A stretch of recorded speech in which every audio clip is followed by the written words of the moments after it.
Di sebuah buku disebutkan bahwa pendiri Nahdlatul Ulama selain ulama-ulama yang telah dikenal ditambah oleh seorang kafir.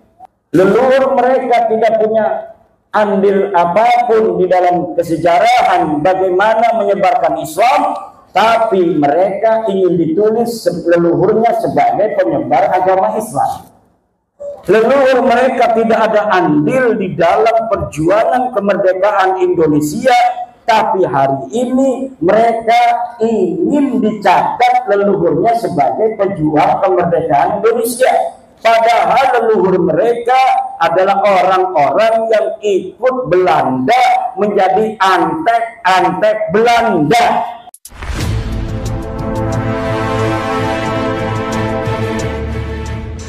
Semoga yang hadir mendapat keberkahan, dipanjangkan umurnya, disehatkan badannya, dibanyakin duitnya, anak-anaknya soleh-solehah, soleh-solehat kayak almarhum ya. Semoga kita semua yang hadir dihitung malam hari ini sebagai amal soleh, idkhalus surur, memberikan kebahagiaan pada keluarga besar almarhum Kiai Haji Raden Soleh Solehat dan keluarga besar. Selain itu mudah-mudahan kita semua kesawaban daripada keberkahan beliau ketika hidup, amal soleh dan doa-doa baik beliau untuk umat Islam. Mudah-mudahan kita termasuk di dalam doa-doa beliau. Malam hari ini adalah malam kita memberikan doa untuk almarhum Kiai Saleh Salehat, dan juga malam hari ini adalah merupakan tanda dari baktinya anak cucu keluarga besar almarhum al-maghfurlah untuk beliau. Salah satu bukti bahwa anak dan cucu berbakti kepada ayah dan kakeknya adalah dengan cara menghaulinya. Baik menghaulinya itu hanya dengan membacakan surat Yasin 7 orang, maupun seperti malam hari ini yang luar biasa, dengan mengundang tetangga, mengundang jamaah, mengundang para santri, para kiai. Tentunya apa yang dipersiapkan terhitung sebagai amal bakti seorang anak kepada ayahnya, seorang cucu kepada kakeknya, seorang istri kepada suaminya. Walladzina ja'u min ba'dihim yaquluna rabbana ighfir lana wa li ikhwanina alladzina sabaquna bil iman wa la taj'al fi qulubina ghillan lil ladzina amanu innaka rabbana innaka ra'ufur.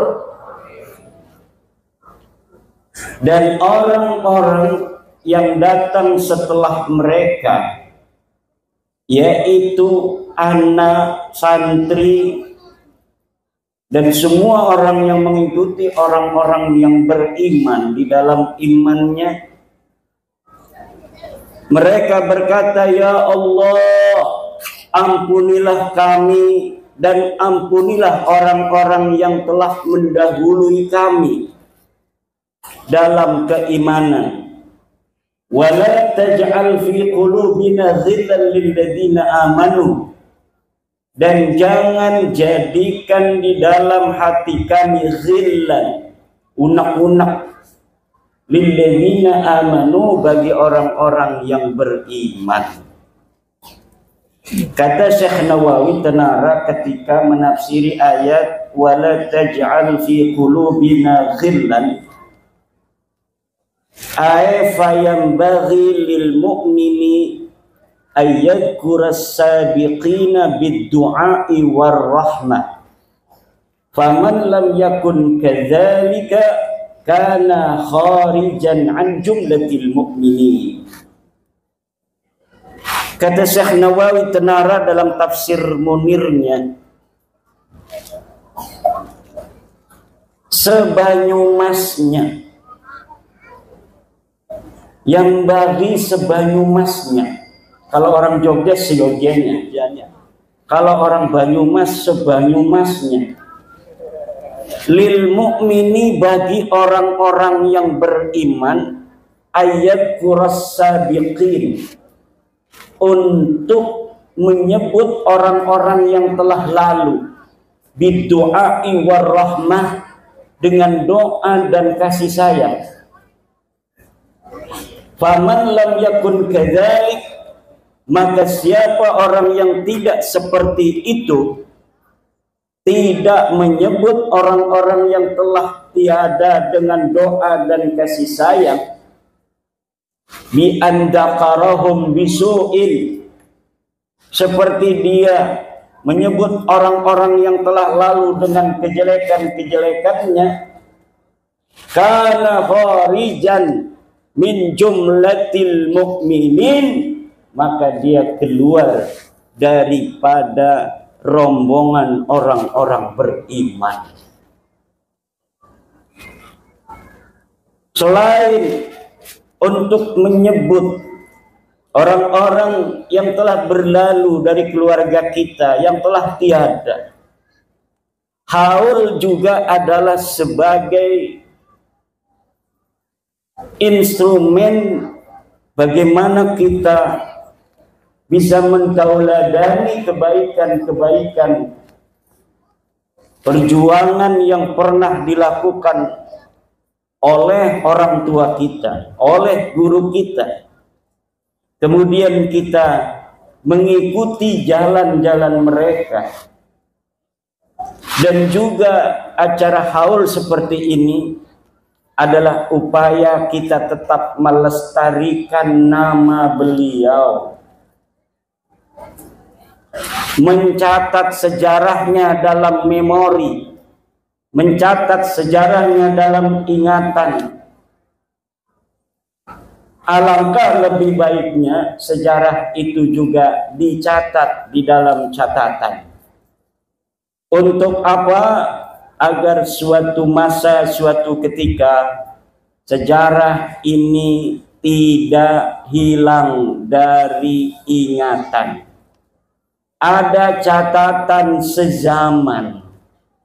Bagaimana sepak terjang dari almarhum, siapa istrinya, anaknya berapa. Kalau diketahui silsilahnya kemana. Biar apa? Biar suatu saat, suatu masa tidak ada orang yang membelokkan silsilahnya. Ngibatan. Zaman sekarang banyak makam-makam yang silsilahnya belok. Betul? Banyak sejarah-sejarah yang tidak berjalan seperti apa adanya. Ada upaya-upaya perebutan peran-peran kesejarahan. Orang di masa lalu berjuang untuk negara dan bangsa. Leluhur orang Banyumas terkenal sebagai pasukan-pasukan Dipanegara. Pangeran Diponegoro yang pada tahun 1825 berjuang membela bangsa, berjuang mengusir penjajah. Bahkan di Banyumas ini banyak sekali yang masih keturunan dari Pangeran Diponegoro. Bagaimana beliau mau keluar dari istana Ngayogyakarta Hadiningrat, memilih berjuang di tengah-tengah hutan, menyepi di Goa Selarong, menyusun taktik mengusir Belanda, menyusun taktik mengusir penjajah. Kemudian banyak dari para pengikut-pengikut, pendamping-pendamping Pangeran Diponegoro yang berjuang, yang mereka dicatat, namun juga banyak dari mereka yang tidak dicatat. Lalu tiba-tiba dari para tokoh-tokoh yang tidak dicatat, yang makamnya jelas berkeramat karena dulunya adalah pendamping Pangeran Diponegoro, akhirnya namanya hari ini tiba-tiba bukan lagi seperti nama yang dikenal masyarakat, yang biasanya dikenal Mbah Jati, sekarang jadi banyak pindah jadi Bin Yahya. Makam-makam di daerah-daerah, di Semarang ada makam seorang pahlawan yang diatribusikan sebagai pahlawan dari Ngayogyakarta Hadiningrat. Namanya nama pejuang, makamnya ada di Pleret, Yogyakarta. Namanya KRT Sumodiningrat. Tapi hari ini makamnya bisa pindah sendiri ke Semarang. Bu,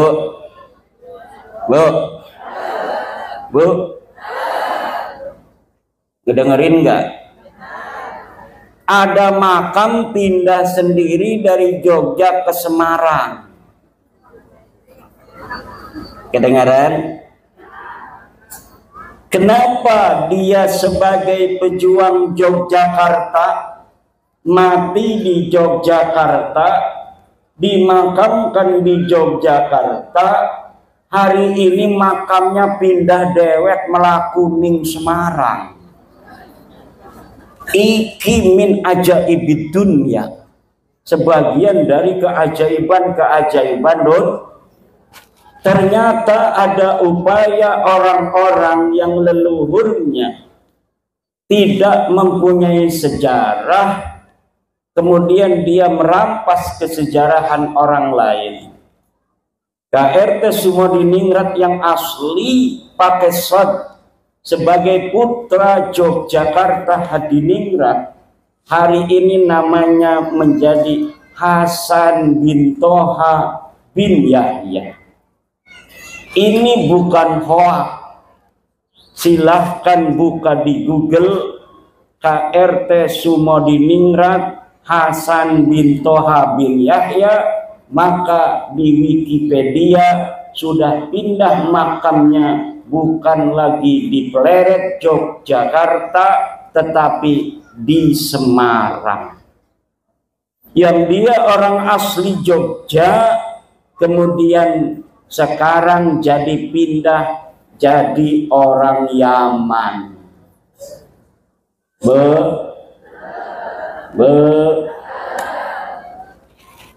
Nanti Kiai Raden Soleh Solehat, kalau hari ini anak cucunya nggak mau ngekholin, nggak mau ditulis juga sejarahnya, silsilahnya ke atas sampai Wali Songo, Sunan Prapen, Sunan Giri, itu nanti bisa jadi Bin Yahya juga.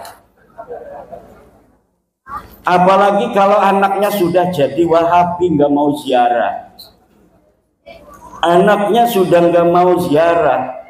Kuburan orang tuanya, kuburan kakeknya nggak pernah ditongok-tongok. Itu akhirnya bisa ada yang mengklaim karena orang soleh. Kata sebagian ulama, di makamnya itu akan ada malaikat-malaikat yang mengamini doa-doa orang yang mendoakan daripada orang soleh yang ada di dalam kuburan itu. Setelah dia mendoakan si sahibul qabri, kemudian dia mendoakan dirinya kepada Allah, maka doanya akan diterima dan dikabulkan oleh Allah Subhanahu. Orang NU suka ziarah, betul? Orang NU suka, cuma suka ziarahnya ya ziarah saja. Kiai-kiai kita ziarah sama santri ke Sunan Kalijogo, ya ziarah hadarat, baca Fatihah, baca Alif Lam Mim, baca ayat kursi, berdoa, pulang, betul? Makanya para wali tidak pernah dijadikan pusat kegiatan. Berbeda zaman sekarang, orang-orang Yaman yang ada di Indonesia dari marga Ba'lawi, kita lihat kalau nge-haul itu makamnya dihias-hias begitu cantik. Nisannya itu nggak kelihatan karena dihias oleh kembang-kembang. Kuburannya dihias kembang-kembang. Kemudian jadi pusat kegiatan haul. Lah orang NU kalau haul ya di rumah, di pondoknya, bukan di makamnya, betul? Ini haul. Haulnya ya di rumah, haulnya di lingkungan kita. Gak ada orang NU haulnya di makam. Nanti yang hadir pocong kuntilanak. Nah, inilah bedanya tradisi kita ahli sunnah wal jamaah an-nahbiyah, Nahdlatul Ulama, dengan tradisi Ba'lawi. Beda, walaupun suka sama-sama ziarah, kita tidak mengagungkan kuburan. Kita bukan muadzimul qabri wa abidil qabri. Kiai-kiai jarah di Sunan Gunung Jati, ya jarah saja. Gak ada habis jarah nyium-nyium batu nisan, kayak nyium istrinya. Gak ada. Betul apa tidak? Dan ini yang harus dijaga. Kenapa? Walau kita ini adalah orang yang suka ziarah, tapi kita bukan orang yang mengagungkan kuburan. Yang diagungkan oleh kita adalah Allah Subhanahu wa ta'ala. Jangan sampai kuburan menjadi pusat kegiatan. Karena lama-lama kita akan nampak seperti orang yang menyembah kuburan. Kita mendoakan orang-orang yang sudah tiada dari keluarga kita. Kita mendoakan orang-orang yang berjasa pada masa lalu dalam menyebarkan agama Islam. Jangan sampai putus hubungan kita walaupun dia sudah tiada. Tapi bukan berarti kita harus nampak seperti orang yang menjadikan kuburan sebagai Ka'bah. Ka'bah kita ada di Mekah. Raudhah kita ada di Madinah. Hari ini kita lihat ada orang-orang yang menciptakan raudhah baru. Kita lihat kemarin seorang Habib yang ada di Solo, tetangganya Ki Ukit. Dia jarah ke Tarim, ini kuburan Fakih Muqaddam, ini kuburannya Habib siapa. Itu katanya antara kuburan ini dan kuburan itu raudhatun min riyadil jannah. Itu tasabuh dengan ucapan Rasul, antara mimbarku dengan makamku adalah raudhatun min riyadil jannah. Raudhah itu hanya ada di Masjid Nabawi, jangan bikin-bikin raudhah. Seperti mau mindahin, mau ngalahin raudhahnya Nabi Muhammad dengan raudhah palsu, raudhah jadi-jadian.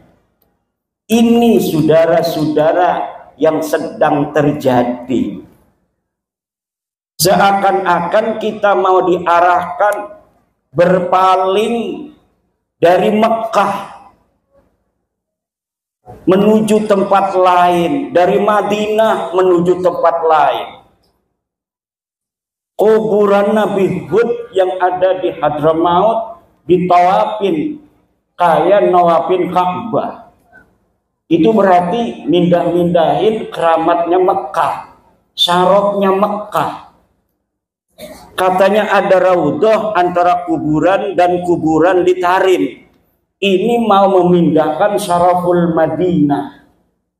Ada raudhah lain selain raudhah yang ditunjuk oleh Rasulullah Muhammad sallallahu alaihi wasallam. Belum lagi sejarah Indonesia. Ini dirubah oleh oknum-oknum Baklawi. Katanya Presiden Soekarno sebelum mengumumkan, memproklamasikan daripada proklamasi kemerdekaan Indonesia, beliau malamnya itu sowan minta restu kepada seorang kafir. Ditolak oleh pakar sejarah Profesor Anhar Gonggong bahwa yang seperti itu tidak ada.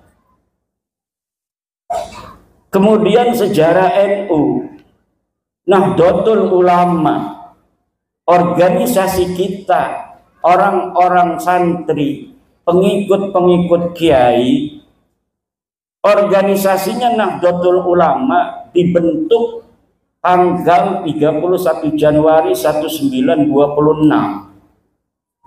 Itu sejarahnya ditulis. Saksi hidupnya masih ada. Beliau sebelum meninggal membuat video, Kiai Haji Raden As'ad Samsul Ngarifin, bahwa Kiai Khalil Bangkalan memberikan pesan kepada beliau Kiai As'ad untuk menyampaikan tasbih dan tongkat kepada Hadratus Syekh Mbah Hasyim Asy'ari untuk mendirikan Nahdlatul Ulama. Kemudian Mbah Hasyim Asy'ari menyusun circle jaringan kiai-kiai pesantren di tanah Jawa. Kemudian berkumpullah ulama-ulama Surabaya di Surabaya, dan kemudian diadakan rapat pendirian Nahdlatul Ulama oleh kiai-kiai Surabaya dan Mbah Hasyim Asy'ari dan yang lainnya. Kemudian berdirilah Nahdlatul Ulama. Itu sejarah aslinya, dituturkan oleh orang yang menjadi saksi bagaimana kronologi daripada terbentuknya Nahdlatul Ulama. Tapi hari ini di sebuah buku disebutkan bahwa pendiri Nahdlatul Ulama selain ulama-ulama yang telah dikenal, ditambah oleh seorang kabib, namanya Kabib Hasyim bin Yahya. Lah ini PBNU kaget, kok bisa ada sejarah baru yang Nama ini tidak ada di dalam kesejarahan NU di masa lalu. Buku sejarah NU sudah diterbitkan. Kok sekarang ada upaya menambahi tokoh dalam sejarah yang dijadikan sebagai pendiri NU, padahal nama ini tidak ada pada masanya ikut mendirikan NU. Akhirnya Ketua Umum Pengurus Besar Nahdlatul Ulama dalam konferensi pers hasil sidang pleno memerintahkan kepada Rabitah Ma'ahid Islamiyah dan kepada Ma'arif NU untuk menarik buku tersebut dari seluruh madrasah dan pondok pesantren NU. Alhamdulillah. Alhamdulillah. Nah, sekarang mulai terkuak.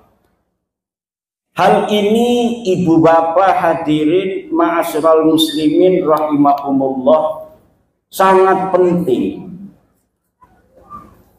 Jangan-jangan kalau kita tidak memiliki perhatian yang besar terhadap sejarah bangsa kita, maka kita akan dipisahkan oleh kesejarahan leluhur kita di masa lalu.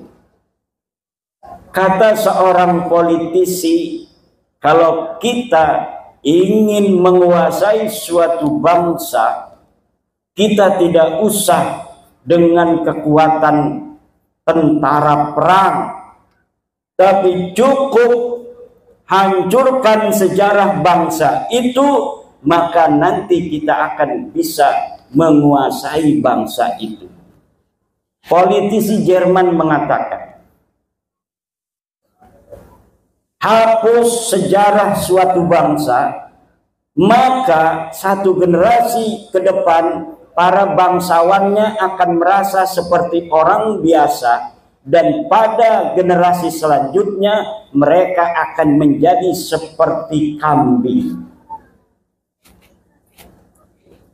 Sejarah bangsa kita yang luar biasa, ibu-ibu. Ibu-ibu ini turunan daripada bangsa Nusantara. Bangsa naon? Ngertos itu bahasa Sunda? Ngertos? Alhamdulillah. Saya yang gak bisa bahasa Sunda. Saya walaupun orang Banten ngomongnya Jawa, kayaknya mah pengen wong Banyumas.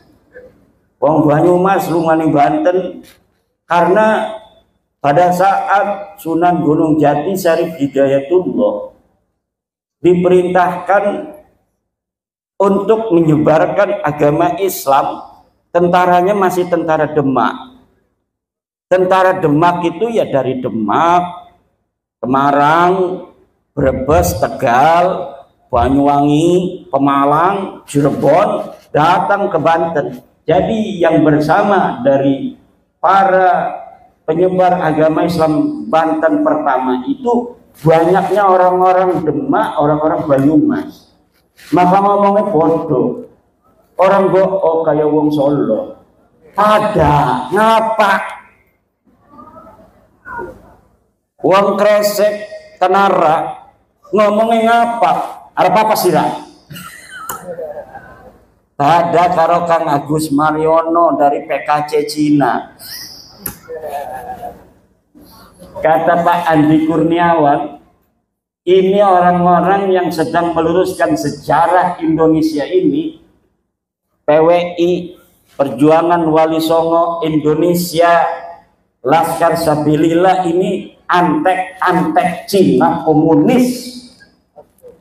Pimpinannya 3, 1 Agus Mariono. Ini orangnya nih. Yang ketua PWI Banyumas. Itu disebutin oleh Andri Kurniawan orang HTI. Kedua Mogi Tubagus Mogi Nur Fadil. Ini antek Cina bener nih. Kelihatan. Yang ketiga baru saya Imaduddin. Katanya antek Cina.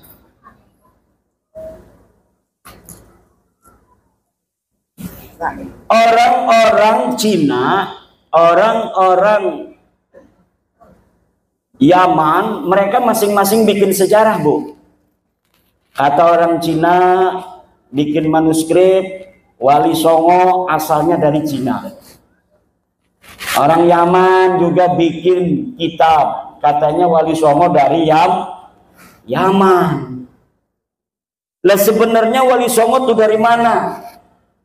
Ya, Wali Songo itu dzurriyyat Rasulullah Muhammad sallallahu alaihi wasallam yang menyebarkan agama Islam di tanah Nusantara, dari Aceh, Mandailing, Natal, Minangkabau, Lampung, Banten, Jawa Tengah, Banyumas, Mataram, kemudian Surabaya, Madura, ke Bali, ke NTT, ke Papua, ke Maluku, Sulawesi, Kalimantan. Itu disebarkan oleh dzurriyyat Rasulullah Muhammad sallallahu alaihi wasallam pada abad ke-15 dan ke-16 Masehi.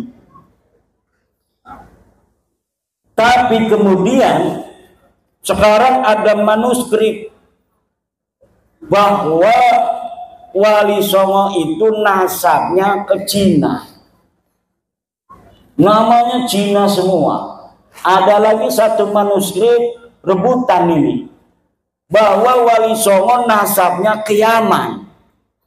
Lah, ini sebenarnya kemana Wali Songo? Kita keluarga Wali Songo memiliki manuskrip yang setelah bab nasab ini muncul ke permukaan mulai dibuka. Alhamdulillah sedang dikaji secara mendalam oleh Naqobah Ansab Auliyaut Tis'ah. Dan kemarin ketika Rizik Syihab berceramah keliling di Jawa Barat mengatakan bahwa Wali Songo adalah Ba'lawi, langsung dibantah oleh Ketua Naqobah Ansab Wali Songo, Kiai Haji Ilzamuddin dari Madura, bahwa Wali Songo bukan Ba'lawi.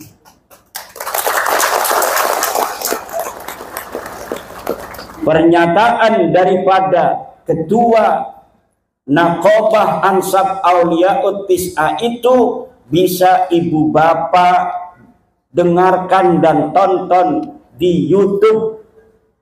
Sudah sejak lama Ansab Auliyaut Tis'ah yang mencatat keluarga besar Wali Songo mengatakan bahwa Wali Songo tidak ada kaitan dengan Ba'lawi. Wali Songo bukan Ba'lawi.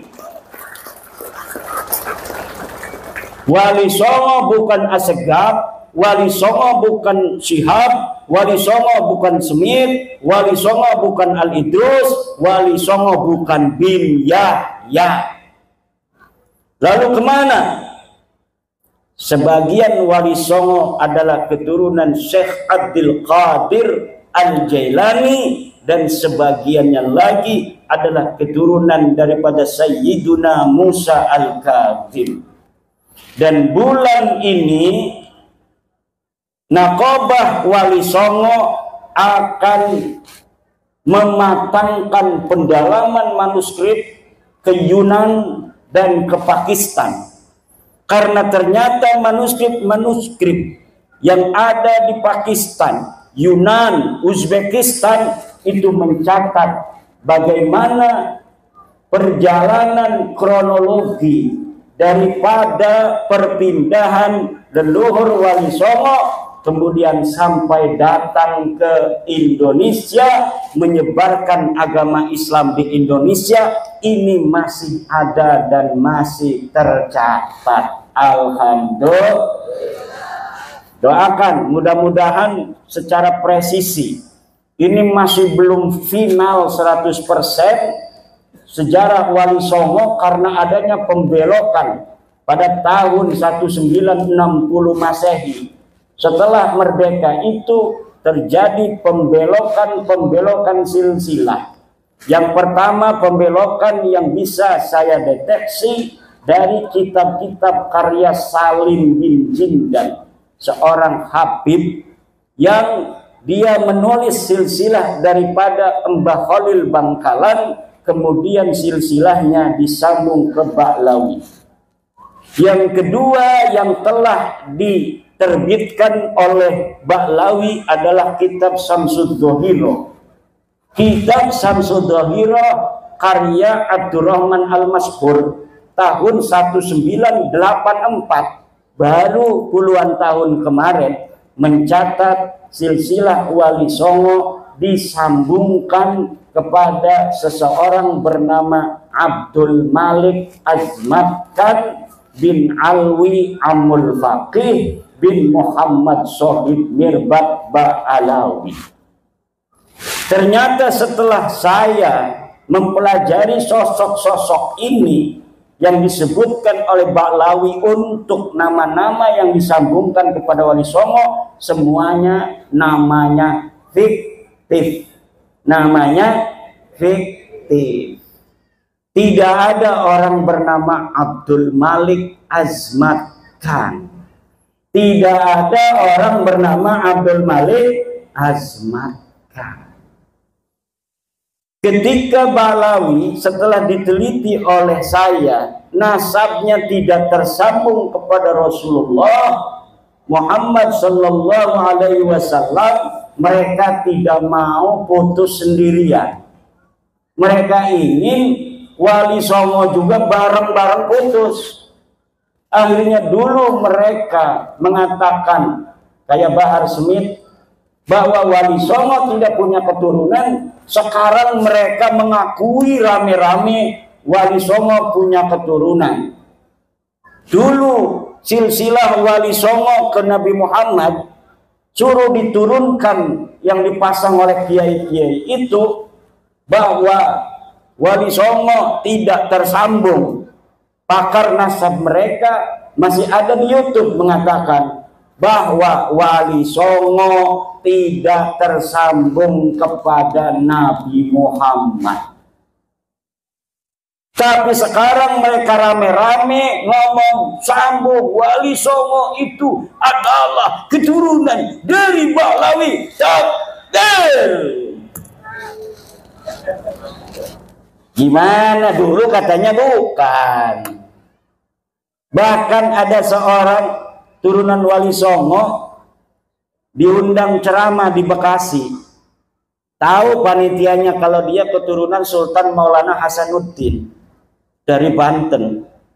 Kalau Sultan Maulana Hasanuddin kan anaknya Sunan Gunung Jati Syarif Hidayatullah. Panitianya tahu kalau Syarif Hidayatullah keturunan Nabi Muhammad. Yang dia tahu turunan Nabi Muhammad gelarnya Kabib. Ditulis di sebuah banner, ikuti ceramah agama oleh Al-Habib Tubagus Ahmad. Ini tiba-tiba ini dari Ba'alawi bawa Mukibin mukulin Tubagus dari Banten itu yang ditulis oleh panitia sebagai Al-Habib Tubagus Ahmad.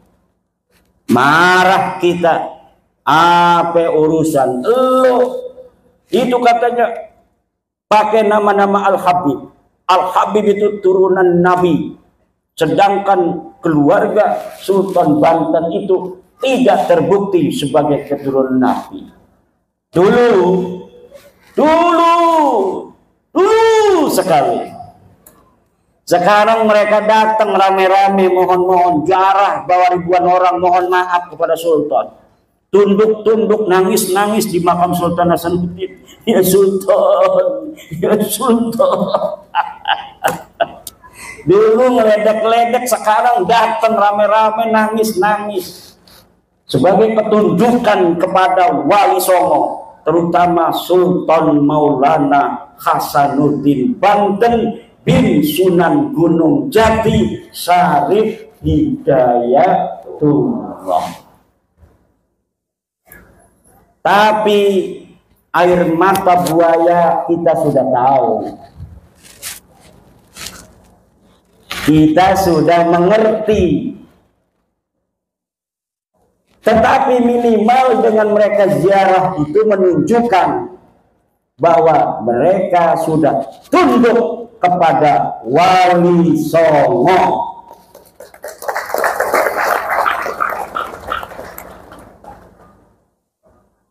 Karena memang dalam kesejarahan Islam di Indonesia, dukhulul Islam di Nusantara disebarkan oleh Wali Songo. Syuhrah wal istifadah dari masa ke masa bahwa penyebar agama Islam di Indonesia adalah Wali Songo. Wali Songo itu apakah hanya 9? Bukan. Wali Songo itu istilah untuk orang-orang yang setiap generasi menyebarkan agama Islam di Nusantara. Tetapi untuk di Jawa itu jumlahnya kebetulan 9. Jadi ketika kita mengatakan penyebar agama Islam di Indonesia adalah Wali Songo, itu maksudnya adalah wali-wali walaupun bukan 9 yang ada di Nusantara. Karena di Aceh sebelum Jawa sudah beragama Islam, disebarkan oleh para wali-wali di Riau, di Jambi, di Palembang, Mandailing, Natal, Minangkabau dan sekitarnya. Itu Islam sudah masuk terlebih dahulu, kemudian masuk ke tanah Jawa. Kebetulan di tanah Jawa mengalami kegemilangan penyebaran Islam. Di tanah Jawa ini orang-orang yang menyebarkan agama Islam waktu itu ditulis oleh Agus Sunyoto memiliki kecemerlangan, memiliki kegemilangan di dalam menyebarkan agama Islam. Akhirnya dalam waktu yang tidak terlalu lama, orang Jawa mayoritas masuk Islam pada abad ke-15 dan ke-16. Alhamdulillah. Kalau melihat dari Banten saja, Banten secara gemilang masuk Islam keseluruhan itu kalah dengan orang Banyumas. Kenapa? Karena Banyumas lebih dekat dengan Demak. Sudah ada orang Islam di Banten, masih di daerah utara, daerah-daerah pantai yang memiliki interaksi dengan pedagang-pedagang Islam dari Arab, dari Pasai, dari Perlak, Gujarat. Tetapi secara masif Islam berkembang adalah ketika Sunan Gunung Jati Syarif Hidayatullah menaklukkan daerah-daerah Jawa Barat bagian kulon dengan kemudian menikahi Nyai Kaum Anten. Syarif Hidayatullah istrinya itu namanya Nyai Kaum Anten, bukan Nyai Rara Santang. Betul? Udah salah pakai takbir lagi, malu-maluin. Nyai Rara Santang Sunan Gunung Jati punya istri Nyai Rara Santang, saudara. Salah, pakai takbir salah lagi. Itu mendegradasi takbir. Na'udzubillah. Lalu sejarah masuknya Islam di Indonesia apakah sekarang sudah benar? Lihat di kitab-kitab yang dikarang oleh Ba'lawi.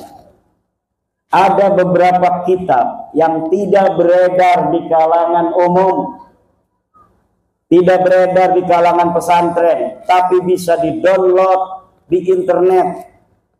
Balawi mengarang, menulis sejarah masuknya Islam di Indonesia. Seperti Alwi bin Thahir, Balawi mengarang sejarah masuknya Islam di Indonesia dalam bukunya Al-Madkhal fi Dukhulil Islam fi Syarqil Aqsa. Di dalamnya mereka mengatakan bahwa Islam masuk ke Indonesia oleh Ba'lawi. Kitab yang kedua, Rihlatu Jawa Al-Jamilah, karangan Soleh Al-Hamid. Di dalam kitab itu pun dikatakan penyebar agama Islam dari Ba'lawi, Yaman. Kemudian kitab Syamsul Dhahirah, karangan Abdurrahman Al-Mashhur, dan dita'liq oleh Muhammad Dia Shihab, dikatakan penyebar agama Islam di Indonesia Ba'lawi, Yaman. Kemudian Muhammad Hussein Muhammad Al-Kaf membuat buku sejarah masuknya Islam di Indonesia, Al-Islam fi Indonesia Al-Mu'asirah, karya Hussein Muhammad Al-Kaf. Juga di dalamnya menyebutkan penyebar agama di Islam di Indonesia adalah Ba'lawi. Ini Bapak Ibu saudara-saudara, makanya kalau kita klik Dukhulul Islam fi Nusantara berbahasa Arab, maka yang akan keluar adalah sejarah versi Ba'lawi. Tapi kalau kita klik dengan bahasa Indonesia, sejarah masuknya Islam di Indonesia, yang akan keluar adalah Mansur Suryanegara, Hamka, dan penulis-penulis sejarah Islam di Indonesia lainnya. Benar, tapi kalau kita kliknya dengan bahasa Arab, maka yang akan keluar kitab-kitab sejarah masuknya Islam di Indonesia karangan Ba'lawi. Dan kami mengajak kepada putra-putri Indonesia untuk melek sejarah. Yang bisa nulis bahasa Arab, tulis sejarah Indonesia dalam bahasa Arab yang banyak, judulnya macam-macam. Buka manuskrip dari Nusantara, baca buku-buku antropologi, historiografi yang ditulis oleh orang-orang Portugis, yang ditulis oleh orang-orang Spanyol, yang ditulis oleh orang-orang Cina, yang pada abad ke-14, ke-15, ke-16 orang-orang dari Portugis sudah datang ke Indonesia, mencatat dalam Summa Oriental, mencatat dalam The Asia, mencatat di dalam kitab-kitab lainnya keberadaan Wali Songo di Indonesia pada saat itu. Tetapi hari ini sejarah itu banyak yang berubah. Maka para penulis, para pemuda yang punya YouTube-nya angkat masalah sejarah. Buka itu karya ulama-ulama Indonesia. Buka itu karya-karya ilmiah ulama-ulama kita dalam sejarah, angkat di dalam YouTube. Yang bisa nulis di web, nulis di web.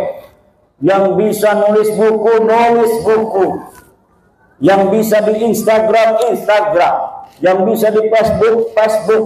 Kenapa? Untuk melawan narasi-narasi sejarah yang dibelokkan oleh oknum-oknum yang ingin menguasai kesejarahan Indonesia masa lalu, agar mereka yang ada hari ini bisa mendapatkan manfaat dari apa yang ditulis oleh sejarah mereka tentang leluhur mereka yang palsu. Leluhur mereka tidak punya andil apapun di dalam kesejarahan bagaimana menyebarkan Islam, tapi mereka ingin ditulis leluhurnya sebagai penyebar agama Islam. Leluhur mereka tidak ada andil di dalam perjuangan kemerdekaan Indonesia, tapi hari ini mereka ingin dicatat leluhurnya sebagai pejuang kemerdekaan Indonesia. Padahal leluhur mereka adalah orang-orang yang ikut Belanda menjadi antek-antek Belanda. Surat-surat mereka masih ada. Bagaimana korespondensi mereka dengan Belanda? Doa-doa ulama-ulama mereka masih ada sampai sekarang di Leiden, Belanda. Saya pernah ke perpustakaan Leiden di Belanda, membaca doa-doa ulama-ulama mereka untuk kerajaan Belanda, untuk Ratu Wilhelmina, agar kekuasaannya di tanah Nusantara dilanggengkan oleh Allah Subhanahu wa Ta'ala. Tapi hari ini mereka ingin leluhurnya dianggap sebagai pejuang. Atau cara yang lain adalah orang-orang yang sudah jelas pahlawan seperti Imam Bonjol, kemudian nasabnya disimpangkan ke Baklawi. Katanya Imam Bonjol itu marganya bin Syihab, Pangeran Ponegoro marganya itu Bakbud apa? Asegaf. Macam-macam itu dibelokkan. Di Ponegoro marganya apa katanya? Ada Asegaf, dari keluarga Bakbud nganggapnya Pangeran Ponegoro Bakbud. Kemudian dari keluarga bin Yahya nganggapnya bin Yahya. Nah, nanti yang benar yang mana? Semuanya pengen leluhur mereka dianggap pahlawan. Walaupun mereka yakin itu pahlawan palsu, kenapa mereka enggak takut kepada Allah ketika mereka memalsukan itu? Ini pertanyaan besar. Kok kayak enggak takut sama Allah? Kok enggak kayak percaya adanya hari hisab? Mereka tahu Pangeran Diponegoro itu adalah putra daripada Hamengkubuwono III. Udah tahu ada sejarahnya. Dia asli orang Jawa. Tapi kenapa kemudian mereka tidak malu untuk membelokkan leluhurnya Pangeran Ponegoro diakui sebagai orang Yaman? Ini tidak masuk akal-akal fitri. Ini ada masalah dengan akal mereka ini. Kalau sampai ketahuan apa enggak malu? Buktinya sekarang sudah ketahuan. Tapi pelangga-pelangga bayar ngaku. Kemeliti. Kemudian ada Mbah Abdul Malik Banyumas. Mbah Abdul Malik Banyumas asli wong Banyumas, ngomongnya apa? Katanya itu adalah bin Yahya. Masya yang masih hidup Al-Mukarram As-Syekh Maulana Roma Irama. Daripada Maulana-Maulana yang lain itu yang jelas saja sih. Perjuangannya pada Islam, Roma Irama, betul? Lagu-lagunya kita dengerin, lagu Roma Irama, Masya Allah, sebujur bangkai, kita ingat mati. Betul? Daripada orang ceramah halu-halu, mi'raj 70 kali, leluhurnya bisa membuat rantai dari emas, bisa susah, luar biasa ini, keramat-keramat, memadamkan api neraka. bisa menyalati orang yang mati walaupun leluhurnya sudah mati ratusan tahun. Dicekoki umat Islam Indonesia dengan khurafat-khurafat. Wih, kayak orang Muhammadiyah, orang Wahabi ngomong khurafat-khurafat katanya. Bukan, Pak. Karomah dan khurafat itu beda. Kalau di dalam kitabnya Imam Asy'arani itu menulis keramat-keramat para aulia. Walinya ada, keramatnya zahir. Orang tahu semua, ditulis oleh Imam Asy'arani, itu namanya keramat. Tapi kalau orang biasa kayak Muhammad Shahid Mirbad yang tidak ada keterangan dia ulama, kemudian disebutkan keramatnya, itu namanya khurafat, cerita-cerita palsu. Untuk apa tujuannya? Glorifikasi leluhur mereka yang tidak mau kalah dengan wali-wali lain yang ditulis keramatnya. Kalau Syekh Abdul Qadir Jailani, keramatnya zahirun muntasyarun, itu ditulis dan ada saksi dari kitab-kitab yang satu masa dengan Syekh Abdul Qadir Al-Jailani. Syekh Abdul Qadir Al-Jailani satu masa dengan Ibnul Jauzi.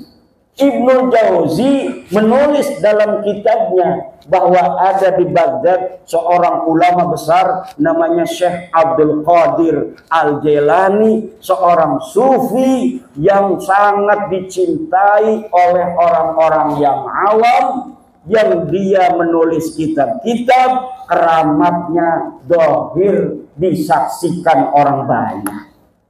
Tapi kalau Faqih Muqaddam Baklawi, leluhurnya Kabid-Kabid yang katanya bisa mi'raj 70 kali, saya cari nama Faqih Muqaddam di abad ke-6 dan ke-7 Hijriah. Ada tidak ulama yang mencatat seseorang yang bernama Faqih Muqaddam? Tidak ada seseorang yang bernama Faqih Muqaddam. Dia orang Tarim, dia orang Yaman. Kitab di abad ke-7, ke-8 banyak sudah ditulis tentang ulama. Siapa saja yang ada di Tarim. Tidak ada yang menyebut seseorang bernama Faqih Muqaddam yang dianggap wali dan keramat pada masa dia hidup, apalagi bisa mi'raj ke langit 70 kali dalam sehari. Terayat.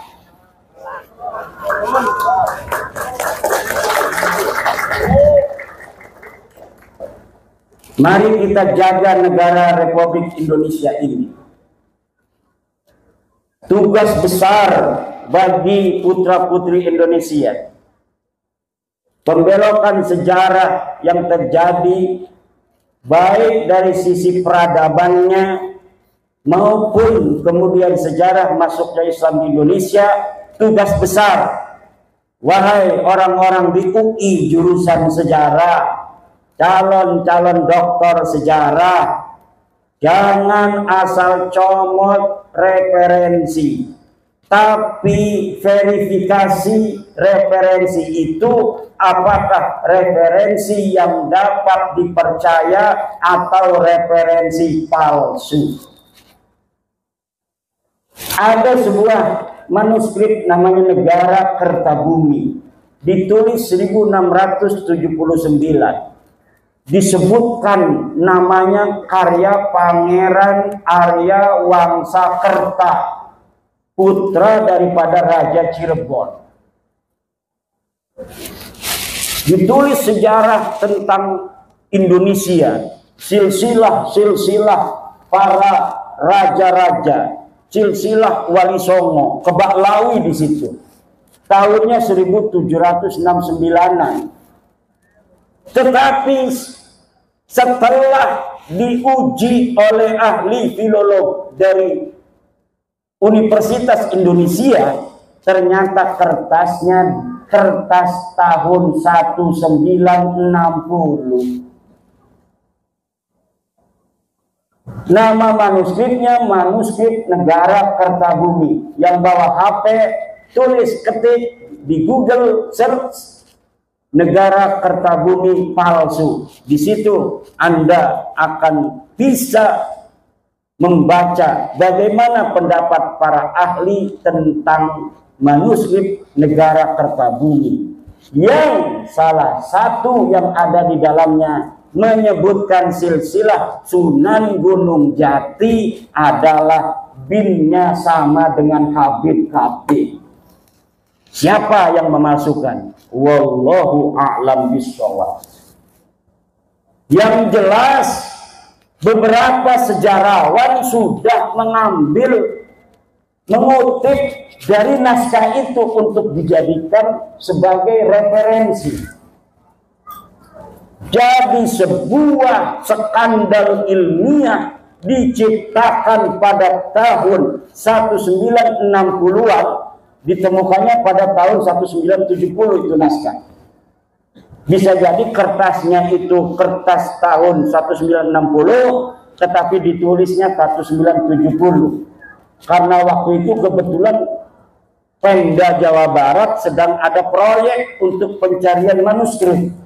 Mungkin ini skandalnya, ya ini lagi ada proyek nih, ratusan juta. Kita bikin aja manuskripnya, nanti supaya dibeli oleh pemerintah daerah waktu itu yang lagi mencari kesejarahan tanah Sunda. Ini, sekarang ini saya dapat untuk mengira-ngira, menganalisa. Kenapa sekarang ini saya agak cerdas di dalam membongkar kepalsuan-kepalsuan sejarah? Karena semenjak saya meneliti nasab Ba'lawi yang sudah terbukti bukan keturunan baginda Nabi besar Muhammad SAW ini, saya banyak membaca kitab-kitab sejarah Ba'lawi yang setelah dikolaborasi dan dimuqabalah dengan kitab-kitab lainnya, ternyata sejarahnya palsu. Bahkan ada satu kitab yang namanya Tarikh Sambal, baru diketemukan katanya manuskripnya, ternyata setelah diteliti pada abad 10 Hijriah itu yang dikatakan adalah sebagai tahun di mana Syekh Sambal ini hidup, ternyata orangnya saja Syekh Sambal ini terindikasi kuat fiktif. Dan kalau misalnya kitab Tarikh Sambal ini betul-betul dibuat dari manuskrip abad yang ke-10, mana sekarang manuskripnya? Katanya manuskripnya sudah hilang lagi. Kemudian ada kitab manuskrip asli, namanya manuskrip Tarikh Ibnu Hisan. Di dalam Tarikh Ibnu Hisan tidak ada berita tentang Fakih Muqaddam. Tetapi kemudian ketika dicetak oleh Muhammad Al-Habsyi, di dalam versi cetaknya itu ada nama Fakih Muqaddam. Akhirnya saya sekarang berkesimpulan, sejarah Indonesia pun tidak aman dari pembelokan-pembelokan pada masa lalu. Maka kerja keras Mbah Dunyo akhirat. Ini youtuber-youtuber cerdas dari Banyumas, karena memang terahnya ini terah pejuang orang-orang Banyumas. Youtubernya juga nggak punya urat takut sama sekali. Youtuber lain itu pada ngumpet, wajahnya nggak kelihatan, ada yang pakai topeng segala. Lah ini youtuber Banyumas, wajahnya yang ganteng itu kelihatan. Masya Allah. Dan ketika tesis saya keluar, kebanyakan youtuber yang mengangkat tentang tesis saya itu dari Banyumas dan sekitarnya. Maka Banyumas akan tercatat dalam tinta sejarah bahwa pada tahun 2002, 2003, 2024 dalam mengungkap siapa sebenarnya Habib Ba'lawi, yang ada tesis mengatakan sebenarnya dengan sesungguhnya, dengan hasil penelitian yang seksama, teliti, bahwa mereka bukan keturunan baginda Nabi besar Muhammad SAW. Di situ ada peran pejuang-pejuang Banyumas. Sejarah akan mencatat ini. Tidak sembarangan. Ini bukan kebetulan. Ini bukan kebetulan. Banten, Banyumas, Banyuwangi. Banten kepalanya, Banyumas pusernya, Banyuwangi ujungnya, kakinya. Kalau Banten kepalanya sudah mikir, Banyumas pusernya itu pepet, ini bisa mati orang. Tapi sekarang Banyumas sudah terbuka, tinggal kakinya Banyuwangi. Ini apakah sudah ada penyanyi Banyuwangi? Sudah ada kakinya berjalan. Pantas sekarang sudah terbukti benar-benar bahwa Ba'lawi, Habib itu terbukti secara ilmiah, ilmu nasab, ilmu sejarah, dan tes DNA. Mereka bukanlah keturunan baginda Nabi Muhammad Sallallahu Alaihi Wasallam. Dan ini kita di dalam memutuskan itu tidak berdasarkan kebencian, tidak berdasarkan kajian ilmiah yang sesungguhnya. Kita kasihan kepada mereka. Sekarang kita kasih tahu, ente Bib bukan turunan Nabi, maaf. Ini buktinya sejarah. Kitab-kitab sejarah tidak mencatat keluarga ente sebagai turun Nabi. Ini kitab-kitab nasab, leluhur ente tidak dicatat sebagai keturunan Nabi. Ini hasil tes DNA keluarga ente dari Yaman. Sudah 180 orang yang tes DNA, dan semua tes DNA-nya haplogrupnya G. Kalau keturunan Nabi, haplogrupnya J1. Kalau orang-orang yang haplogrupnya G, itu menunjukkan dia bukan hanya bukan keturunan Nabi, tapi mereka juga bukan orang Arab. Haplogrup G itu orang Turki yang ada hidup di wilayah Kaukasus. Ini sudah final. Tinggal dipatehain malam ini. Patehain kan nih? Kita patehain bahwa bapak-bapak, ibu-ibu yang hadir pada malam hari ini sudah final hasil penelitian bahwa satu, Ba'lawi, Habib ini dari bin Syihab, bin Semit, As-Segaf, Al-Idrus, bin Yahya, dan sebagainya, bukan keturunan baginda Nabi besar Muhammad Sallallahu Alaihi Wasallam. Bibarakati jami'il awliya ittis'ah, bibarakati jami'i awliya'i fi Banyumas, bijami'i barakati wa karamati Arya Mandalika, wa bibarakati wa karamati Syekh Sunan Gunung Jati Syarif Hidayatullah, wa bibarakati wa karamati Syekh Abdul Qadir Al-Jailani radhiyallahu anhu. Al-Fatihah. Alhamdulillah.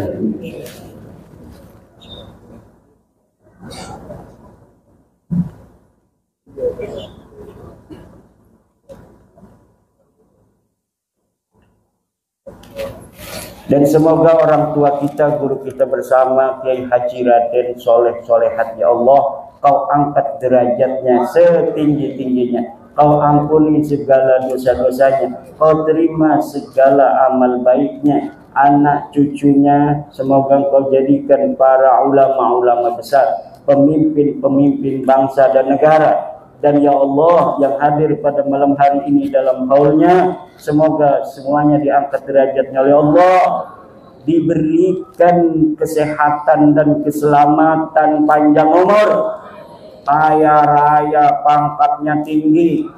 Polisi yang sekarang hadir ya Allah jadiin Kapolri, tentara yang hadir jadiin Panglima TNI. Kalau tidak beliau nanti anak cucunya, amin ya Allah ya Rabbal.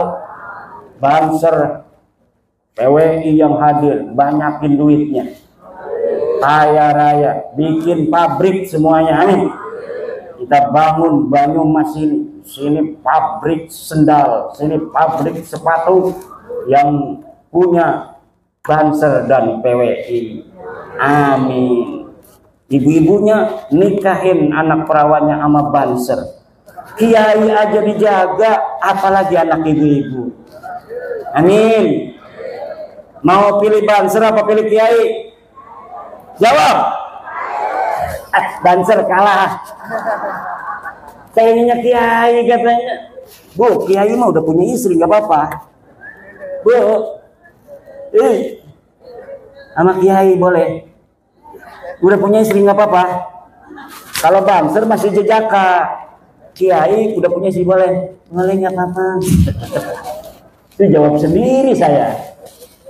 Bu, Bapak, alhamdulillah silaturahmi kita malam hari ini insya Allah diberkahi oleh Allah Subhanahu wa Ta'ala, dan semoga PWI yang diketuai oleh Kang Mas Agus Mariono akan dilantik nanti pada tanggal 10, akan membawa barokah dan manfaat untuk umat Islam khususnya di Banyumas, umumnya di Indonesia. Mari kita ingatkan generasi muda kita untuk menjaga sejarah bangsa Indonesia, untuk menjaga sejarah Islam Indonesia, untuk menjaga sejarah jam'iyah kita, jam'iyah Nahdlatul Ulama, untuk menjaga kiai-kiai Nusantara, kemuliaannya dan kehormatannya, untuk menyebarkan paham toleransi, menyebarkan paham-paham kebangsaan, persatuan. Kita tidak memusuhi siapapun. Yang sedang kita luruskan nasab mereka, bukan berarti kita membenci mereka. Betul? Kita meluruskan nasab mereka dan kekurangan ajaran mereka di dalam merubah sejarah NU, sejarah negara, sejarah perjuangan bangsa. Kalau itu sudah tidak dilakukan, mereka ingin hidup bersama kita, kita harus terima. Siap? Kita orang Nusantara diajari budi luhur yang tinggi tiada tara. Betul? Kita diajari oleh orang tua kita kesopanan, kita diajari kesantunan, kita diajari kasih sayang terhadap siapapun. Kita akan lindungi mereka kalaulah mereka kemudian sudah menyadari kekhilafan mereka tentang perendahannya terhadap Nusantara, terhadap sejarah-sejarahnya. Kita akan bisa hidup sebangsa setanah air dalam kerukunan dengan saling harga menghargai berdasarkan akhlak-akhlak Nusantara, akhlak-akhlak Islam Ahlussunnah wal Jamaah, dan berdasarkan ajaran Pancasila, sila pertama sampai sila kelima, terutama sila kedua, kemanusiaan yang adil dan beradab. Wallahu huwal muwaffiqu ila aqwami thoriqin. Wassalamualaikum warahmatullahi wabarakatuh.